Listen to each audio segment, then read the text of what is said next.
ndị na-anya ụgbọala n'okporo ụzọ asị Nkpor jee Umuoji na-enwezi aṅụrị maka na gọọmenti steeti agbatagosi enyemaka n'ebe ahụ mebiri emebi n'ụzọ esi Nkpor wee na-eje Umuoji. Mgbatọsị enyemaka bụ ndị Anambra State Road Maintenance Agency bụ ndị na-alụ ya tinyere ụlọ ọrụ ministri na-ahụ maka ọrụ okporo ụzọ. Ngozi Obileri wetara anyị akụkọ a. Ebe ahụ ekposara okwute ma gbalịkwa anya dịka ọrụ na-aga n'iru n'ebe ahụ. O nwekwara moto eji ebutekwa okwute ndị ọzọ n'ebe ahụ iji wee hụ na ọrụ na-aga n'iru.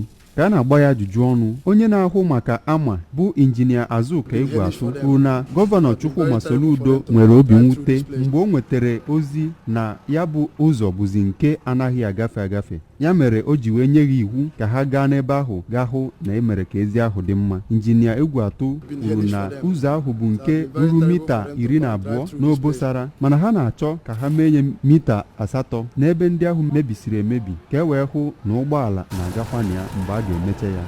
Ọ yọrọ ndị na-aga n'ụzọ ahụ ka ha nwee ndidi n'ihi na a ga-arụcha ụzọ ahụ n'oge na-adịghị anya.